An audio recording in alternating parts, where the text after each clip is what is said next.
Hi, good morning, guys. So it's nice to be here in New York. I live in California now, but I'm here for a couple days.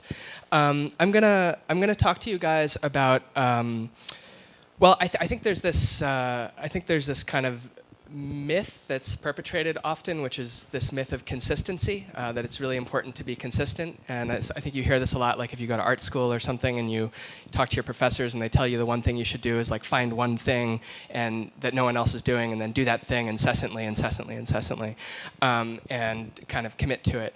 But I think that there is wisdom in that, but I think also that life is a journey and you have new information coming in all the time and you often have to like make radical changes in course and direction. And I think it's really important to be sensitive and intuitive to the things happening around you so you can pick up on those cues and change course when you need to. So I'm going to talk about a few kind of different phases that I've gone through creatively, starting with my teenage years up until today.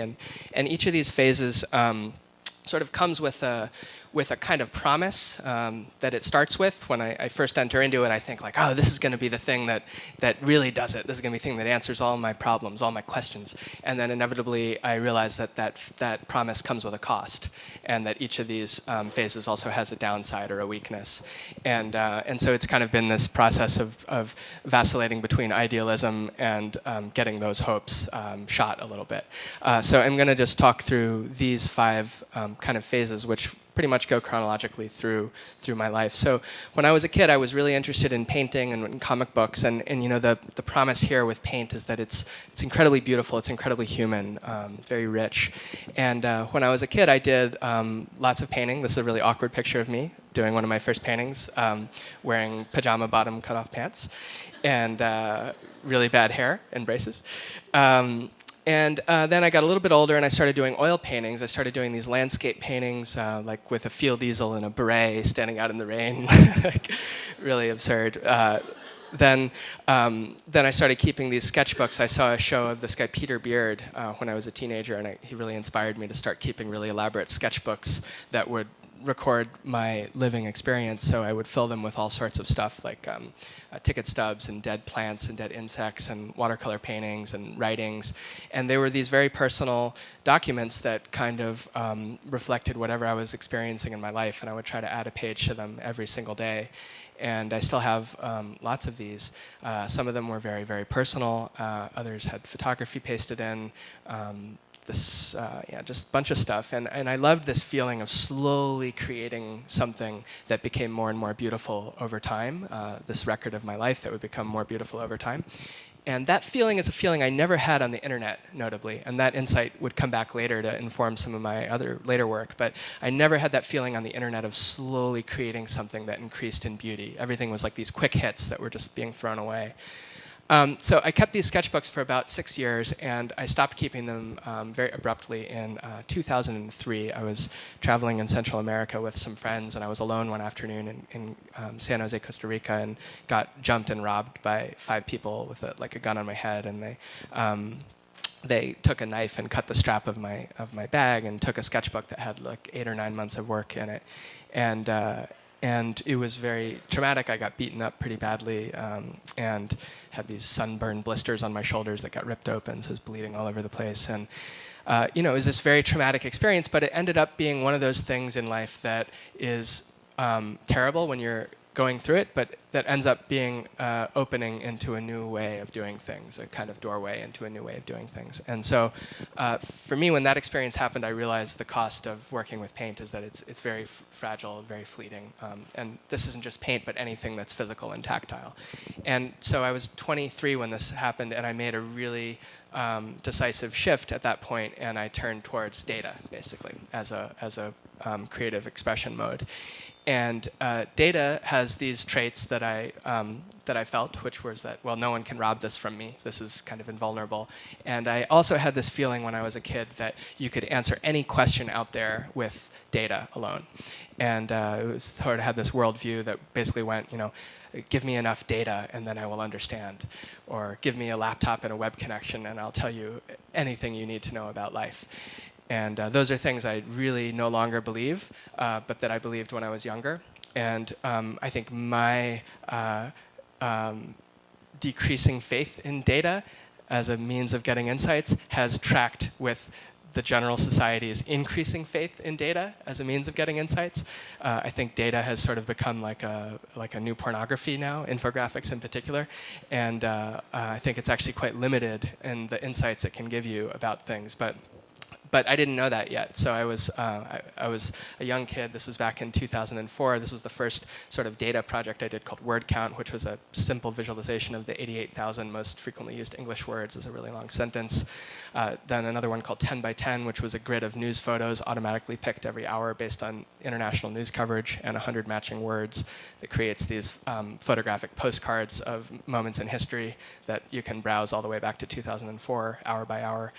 This one was done for Seed, the science magazine. It was a visualization of science news. This was a big project called We Feel Fine, which was a kind of search engine for human feelings. This one was called Universe, which was trying to come up with new constellations for the night sky based on international news coverage. And then this one was commissioned by the MoMA, I Want You to Want Me, about online dating. And all these projects had this basic worldview in common, which was that using the data footprints that people leave behind on the web, we can make really beautiful and meaningful portraits of those people, and in the process get some really deep insights about human life. And I think there's some truth in that, but I think in general, the types of insights you end up getting through looking only at data are pretty superficial insights, and I started to feel the limitations of my own projects. I started to feel like they were not actually teaching me much. They were sort of things I already knew. And you see this a lot, like you open up the New York Times and you read a typical social sciences article, and it'll be a headline like, massive university collaborative study of tweets proves that people feel more tired late at night. And you're kind of like, wow, like that's really interesting. They were able to use tweets to discover that. But then you're kind of like, wait, I kind of already knew that. And like you'll find that once you start looking for these things, most social science academic studies tend to confirm things that we already know about the world instead of delivering new insights. And I had a debate with my friend Adam from Seed about this, and he was saying, well, actually what we're doing now is this is a new instrument. It's like having a new microscope, and that these studies, while superficial, they're kind of like focusing the lens. They're making sure that that actually the data can confirm our intuitions, and if they can confirm our intuitions, then we can start doing deeper work down the line once we've focused the instruments properly. And that's an interesting argument. So I think that there is the potential of data to maybe someday deliver some of these deeper insights, but a lot of the data stuff that you see nowadays in 2012, I think is relatively superficial. And a lot of the infographics that are produced, and these things are so popular now, so widespread, I think a lot of these infographics now are not very interesting because the underlying data itself is not very interesting. I think good infographics, good data design has to begin with a secret or with an insight that you can deliver to people, and that can only be revealed through the design of that data in a particular way. If you're just adding nice aesthetics onto something to make it look pretty, then you're not really delivering any kind of secret. It's sort of like taking a really boring person and having them put on makeup and dress up nice, but like they're still sort of a boring person. And I think a lot of infographics kind of like boring person. So anyway, I started to feel with data these costs, which is that it's relatively superficial in the types of insights that you can actually deliver. And there's no journey, there's no life. I mean, the process of working with data is sitting at a desk, staring at a glowing rectangle and clicking a mouse. And that's no way to live, I think.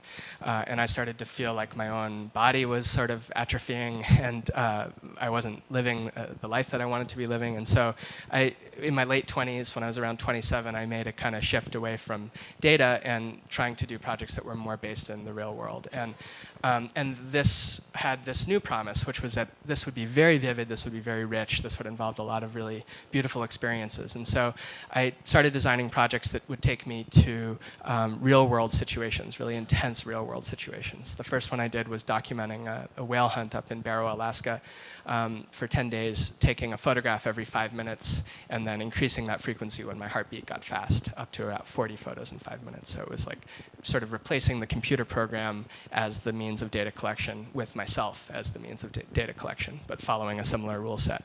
And so I did that for 10 days, and it was, an incredible experience. We were camped out about 6 miles from shore on 4 feet of pack ice. It was incredibly cold, about 26 degrees below zero, and the sun never went down. This is Simeon, the captain of the crew I was with. The weather turned and got really ominous, and the wind died down. And then, they would sight a whale and go after it in the umiak and then harpoon it, and you'd have the whale hanging onto the edge of the ice, and then they'd build this block and tackle system with drills in the ice and haul the whale up. And then they'd have this huge kind of tug of war to get the whale out of the water. So it was like the ocean and the humans competing for who was going to get to keep the whale. The people usually win. And finally, they have it up on the ice and start the process of cutting it up into strips, which will be distributed out to the whole community and form the food source for most families in the town, like 3 or 4 nights a week. And at the end, this is all that's left is just one jawbone, and then they let that just stay there. And then when the ice melts in the springtime, that'll fall down to the bottom of the ocean floor and form a new ecosystem for small bacterial life and little crustaceans and things. So anyway, I got home and I built this sort of web framework to display these 3,214 pictures that I took, which are arranged chronologically here.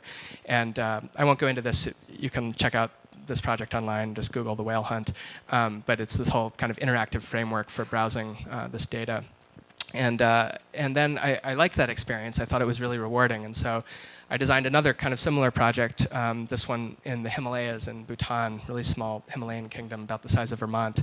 And Bhutan is interesting because it's sandwiched by China and India, and it's tiny. And so they were really worried in the early 70s that they were going to get invaded.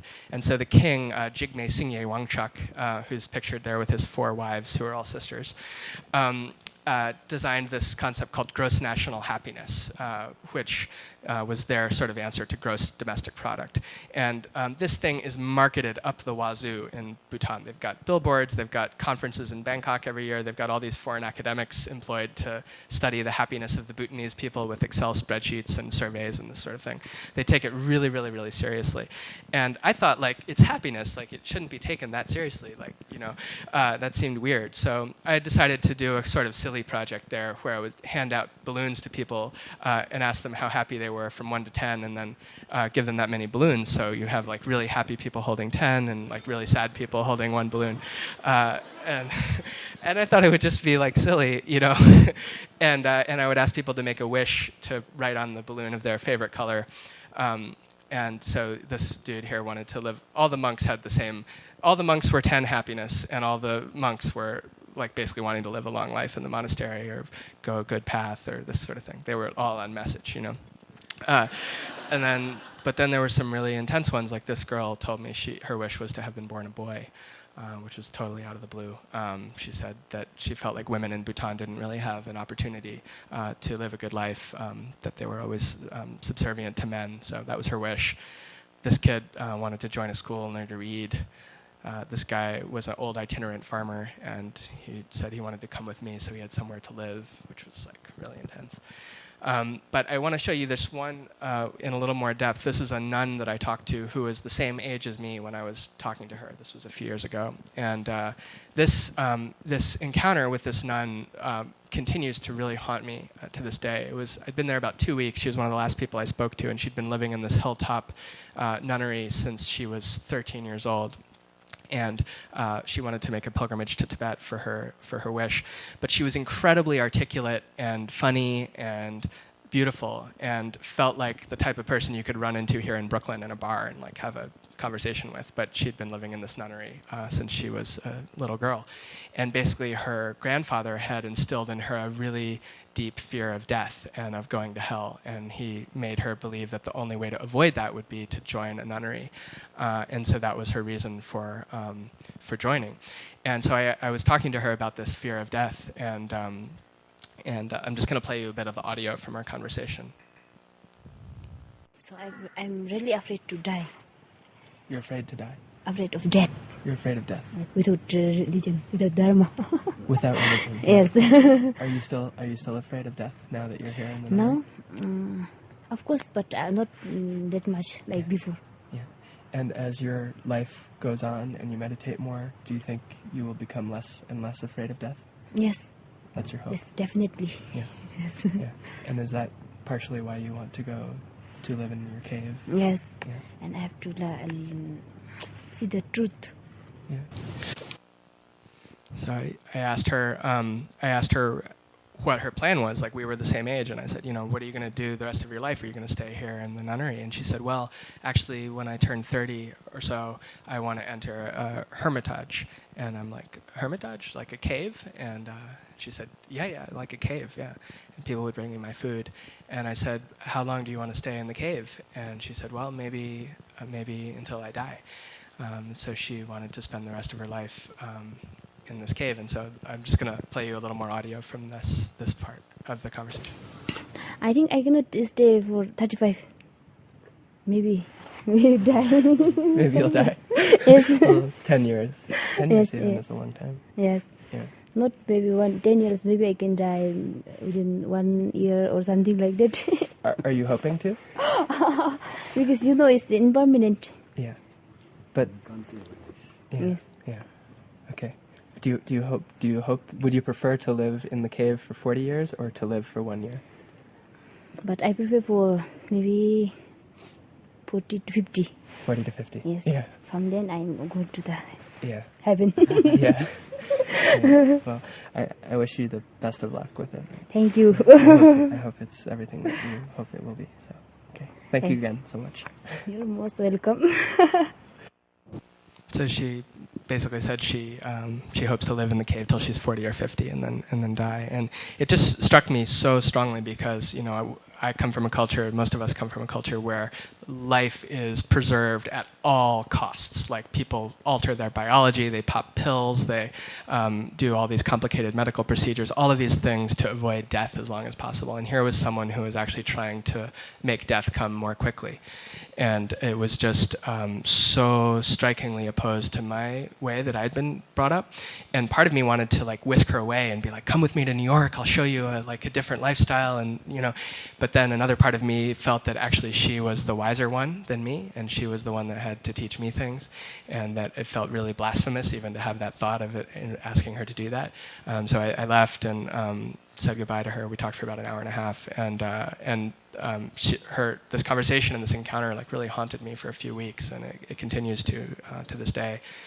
And I often wonder what she's doing now. I'm 32, she's 31 now, so maybe she's sitting in her cave in the mountains somewhere now. I always think about that. Anyway, all those balloons, those wish balloons, I didn't actually tie them off. I used little binder clips to tighten them and keep them inflated so we could deflate them after taking the picture. And that allowed us to reinflate them and string them up all together in this mountain pass at 10,000 feet next to all these prayer flags. So we had these sort of wish balloons floating in the sky up there. And they are the same colors as the prayer flags, the same 5 colors. And we just left these up here floating and people could find them. So in the same way from the whale hunt, I got home and I built this website to display all this stuff, balloons of Bhutan, and all the stories, all the interviews. There's the monk I showed earlier with his balloons, and some of the balloons flying in the wind. And so this was I did this a couple other times, like basically going out into the world, documenting something in a weird way, coming home and building a website to show it. And in the same way as I started to see the limitations of the data phase, I also started to feel limitations of this phase. And those limitations were specifically, like, there was a limited scale. When it was just me going around interviewing people, there was a limited reach to the number of people I could talk to, and also limited depth, because I was always like asking other people about their lives, but there was this whole kind of inner landscape that was always off limits to me, as it is to all of us when we talk to another person. And so I thought, well, maybe I should try studying my own life a little bit and my own experience, and maybe that would open up some of these inner territories that were more hidden from trying to study other lives. And so at the same time, I got really interested in this idea of memory and of holding on to memories and not forgetting, and of noticing time more. And so when I turned 30, I started this really simple project of taking a photo and writing a little story and posting them on my website each night before going to sleep. And I continued this for 440 days. I just called the project Today. And I ended up stopping it very abruptly because it had sort of taken over my life. But I'm going to read you a couple of the days from this, just to give you a feeling of the stories. This one is called Men at 30, and I wrote this when I was living in Santa Fe, New Mexico. Last week, a friend of mine split up with his longtime girlfriend after several years of trying to make it work. When he wrote to tell me, he included part of a poem called Men at 40 by Donald Justice, which goes, "Men at 40, learn to close softly the doors to rooms they will not be coming back to." It's a beautiful poem that made me shudder, and it's been lurking in my head all week like a prophecy that came too early but that you know is true. I'm 30, not 40, and my poem would go more like this. Men at 30 have many rooms they could go back into happily and live in till they die. At 30, you've come a long way, and you're standing on a landing surrounded by rooms with old bent doors swinging and banging in the breeze. Some of the rooms you can still see into, and you remember them perfectly because you think about them all the time anyway, especially at night. You remember how happy you were in each of the rooms, and who was there, and what you did, and how you laughed, and what you learned, and how good it really was. You wonder how you ever left such a fine and happy room, and how stupid you were, though people say you only remember the good things.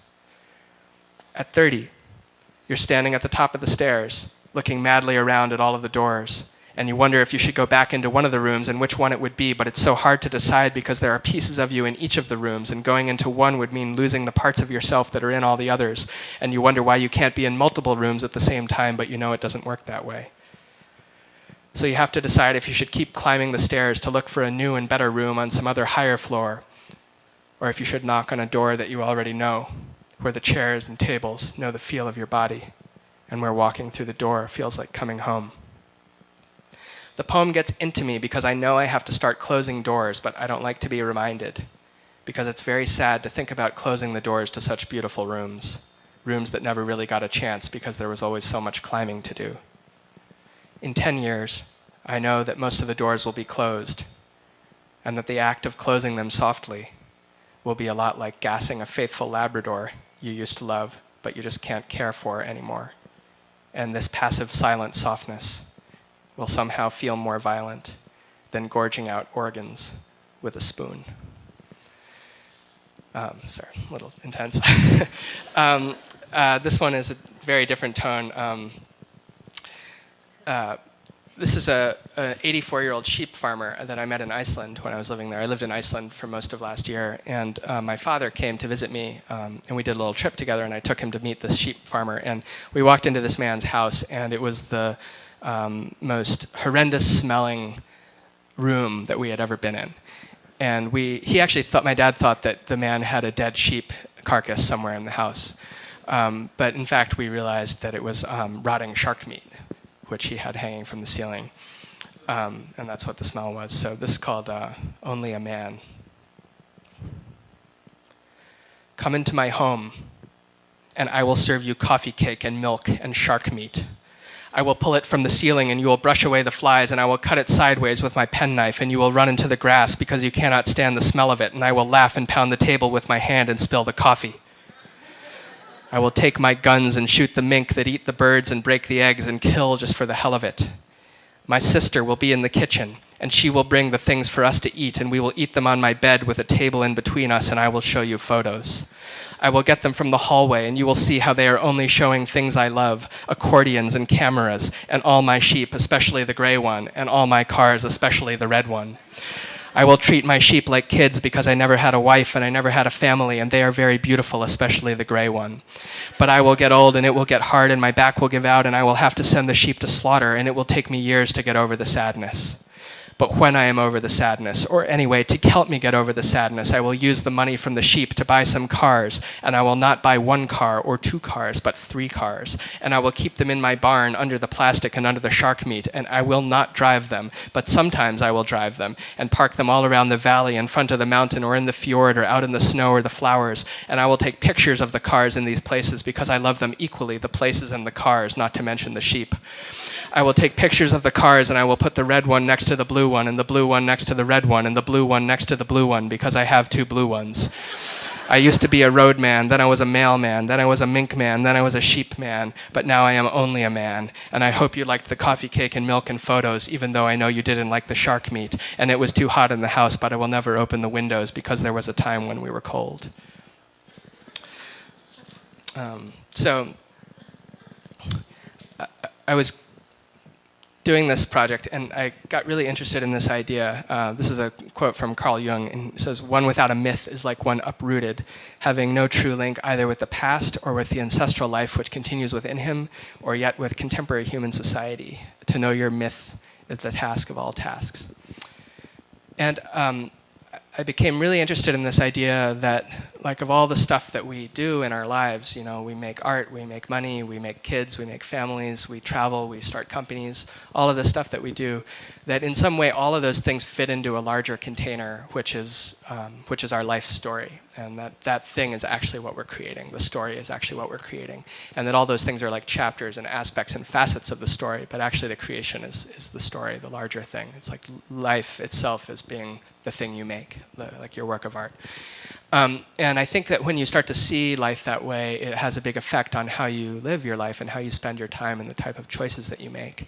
And I think you make choices much more deliberately, much more consciously, and you think of yourself as kind of like an actor in a piece of theater, which is your whole experience of living. And I got really interested in that idea, and it seemed to stand in such stark contrast to the kind of increasingly frantic and fractured nature of contemporary / online existence, where it's just like constantly things barraging at you, and you never have this chance to take a step back and like see the bigger picture.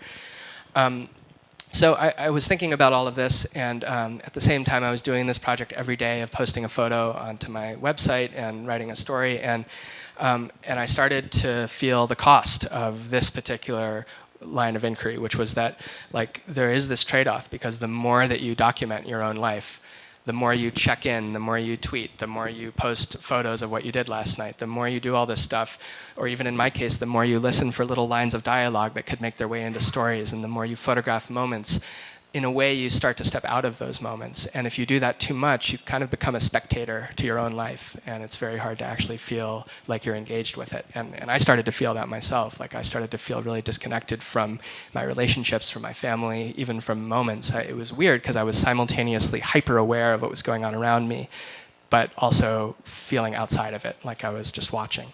And I really started to feel like a prisoner of this project and a prisoner of self-documentation. And so there is this cost of never feeling alive when you do too much of this documentation. So I think there's a middle way here.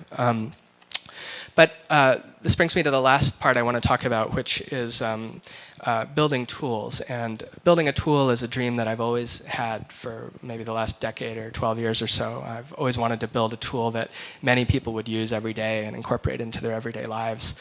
And the promise here is the promise that something can be incredibly efficient, like you build a tool once and then millions of people can use it, and also scale.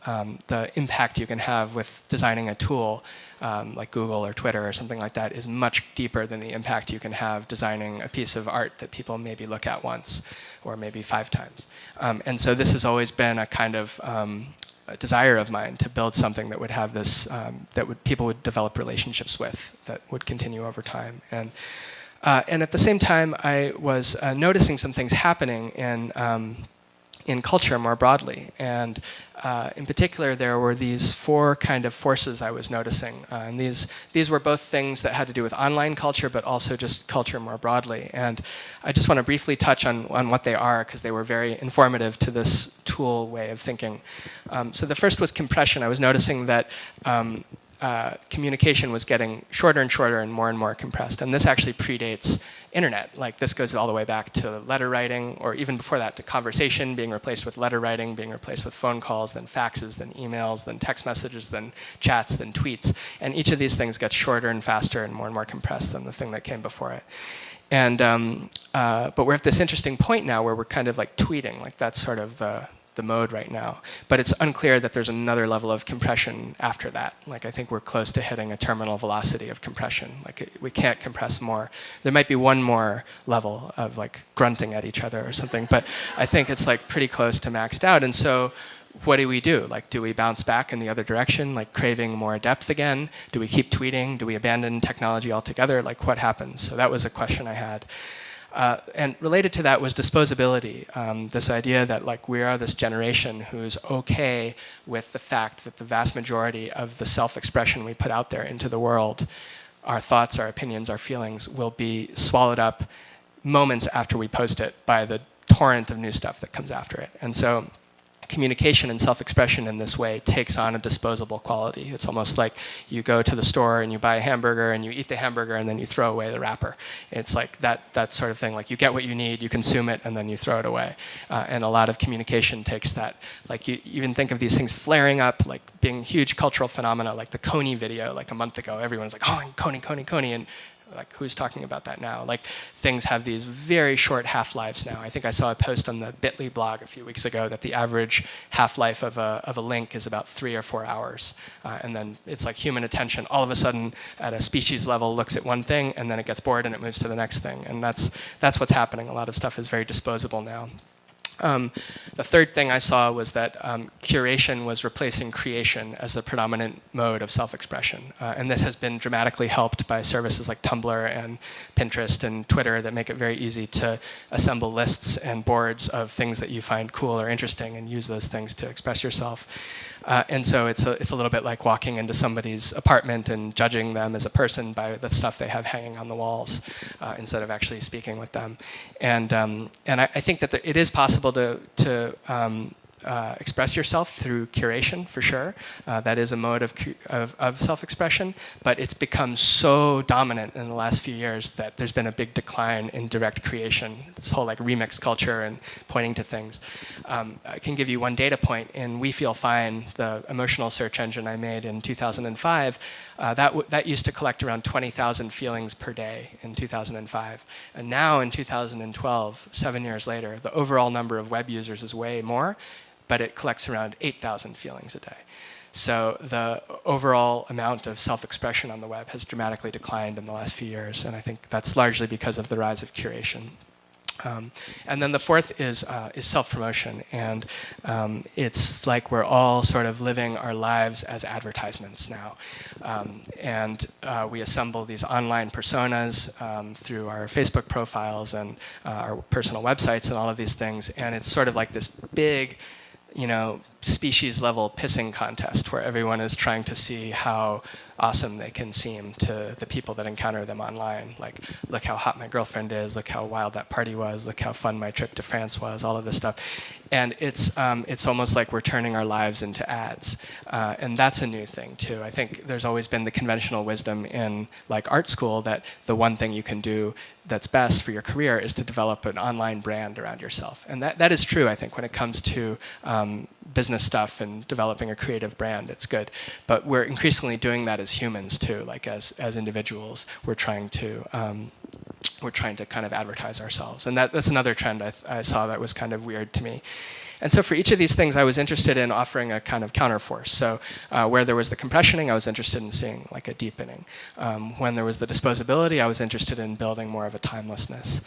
For the curation, I was interested in seeing a return to creation.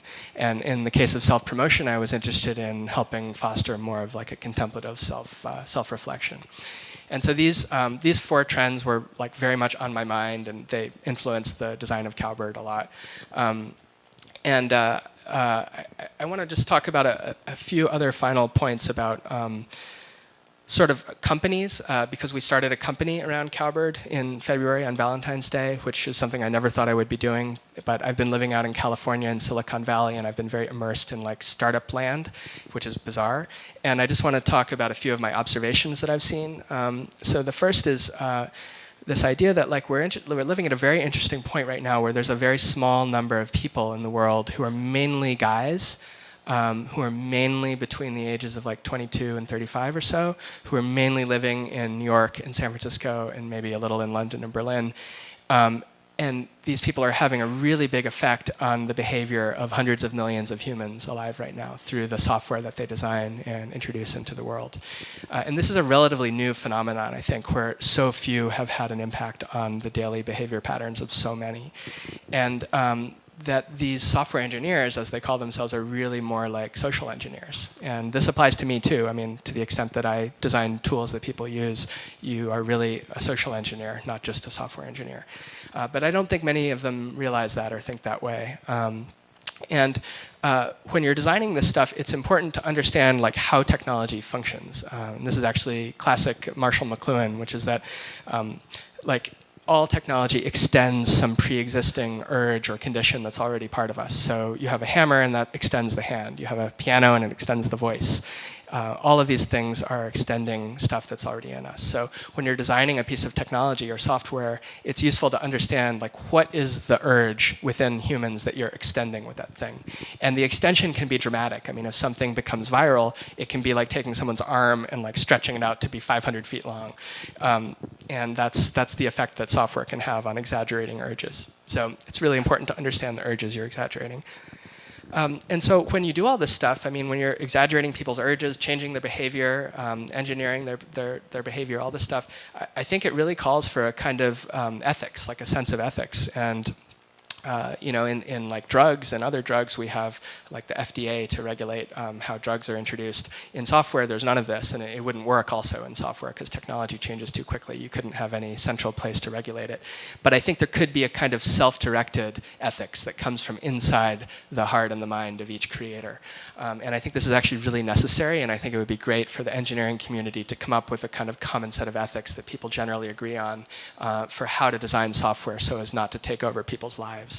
A lot of the words and the rhetoric that's used around software, especially in Silicon Valley, is the same language that's used around drugs. So making things viral, making things addictive, giving people a way to get their daily dose, their daily fix, all this stuff. Like those are the words that are applied to successful websites.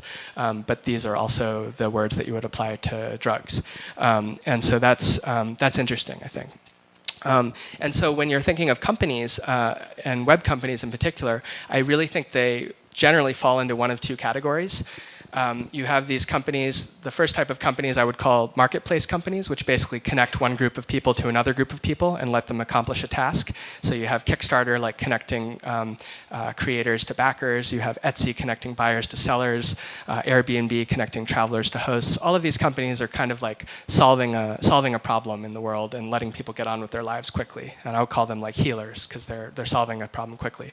You have a second kind of companies that are basically attention economies. They rely rely on convincing people to spend huge amounts of time and attention looking at their thing so they can show them a lot of ads. Or if not show them a lot of ads, then sell their information or someday show them ads or whatever. And there's a second class of companies that are more like dealers in this way, where they're trying to convince people to spend a lot of their time there. And it's just an interesting way to think about companies, especially if you work for one of these places or if you're thinking of starting a company, like what kind of presence do you want to have in the world? Realizing that human attention is a finite resource, the same way that oil is and energy is. And then the last thing I want to say on this bit is, you could ask, like, well, why do you think this matters? Like, it's just software, it's just social networks. Like, you can turn off your phone. This stuff doesn't really matter. It's not such a big deal. I think it's a big deal because this stuff is like the early stages of bigger things that are soon to come. 10 years from now, the software stuff, the technology stuff, will actually be inside of our bodies. It'll probably be chips in our brain. It'll be nanobots in our bloodstream fighting cancer. And we're actually going to be merging with machines probably pretty soon. And it'll probably start in very small ways, very acceptable ways. But at that point, these interventions will be a lot more difficult to turn off. And so I really see software as a kind of testing ground for the future, a place where we can put on the training wheels and get our ethics right and develop cultural and social norms for how technology should relate to humans, get it right with software, and then once the stuff becomes biological, we'll be on a much better path. So I think that's the reason it's important. I see software as a kind of staging ground for the future. I'm actually not going to show or talk about Cowbird. I'm just going to say this was a project I released a few months ago, which you can view. It's a community of storytellers that tries to counteract some of those trends that I mentioned before. And but I want to talk about the company thing because this started as an art project. I worked on it for 2 years using art residencies all around the world to build it, and then we published it, we put it out there, got a lot of attention, a lot of interest, and I was like, wow, we should start a company around this. I was living in California, and that's what everyone did. I went to a dinner party a few weeks ago with 15 people, and every single person had a startup company. And I was talking to a girl who was like super new agey. She did acupuncture with animals. And I was like, wow, this is so refreshing. We were talking, and she's like, yeah, I'm working at the San Francisco Zoo doing acupuncture with animals, and I also have a startup company. I'm like, you have a startup company? Like, you're like a new age hippie. Like, why do you have a startup company? Everyone has a startup company out there. It's super weird. And it's like you can very easily just step on this treadmill and follow the way everyone does it. And I was on that. Like, we started a company, got the fancy law firm. Lawyer costs $850 an hour. It's insane. Like, well, I guess we should raise money. That's what people do. We got to pay people. Got to have an office. Got to hire. So we lined up a seed round of financing of about $500,000, and we were all set to sign it last week. And I had to go to Spain last week for a conference, and I was so stressed out with Cowbird work and so busy. I tried to cancel it, and they gave me a big guilt trip, so I went anyway.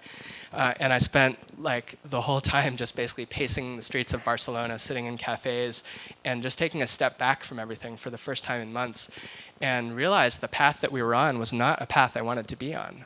That this whole like taking investment and setting up the expectation that I'm going to spend the next 5 years of my life working really hard to make rich people even richer, and turn Cowbird into a huge business. Like, I didn't want to do that. And even if it could work, like, I didn't want to have that life of like sitting in meetings and answering emails and running a big office, like all this stuff. I didn't want that. Like, I want to do other projects. I want Cowbird to be what it wants to be and not to have to change it. So we made the decision there to turn down the money, not to take the money, and we're just going to keep Cowbird as a small little labor of love and work on it for free and try to have it generate some revenue at some point soon without doing ads or anything like that.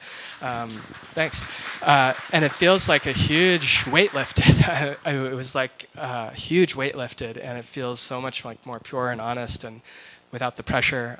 I'd been waking up every morning for like 3 months just staring at the wall, being like, how the hell am I going to turn this into a business that generates millions of dollars? Like, it just doesn't want to be that, I don't think. So anyway, this is just to say, like, it's really important to just take steps back every now and then, especially when you feel like you're getting caught up in a vortex and you're not even making your own choices for yourself, but you're just reacting based on how other people act around you. And that, I feel like I dodged something there. So I'll just say that. And that's all I'm going to say for you guys this morning. So thank you for listening, and that's my email if you want to contact me for any reason. So thanks a lot.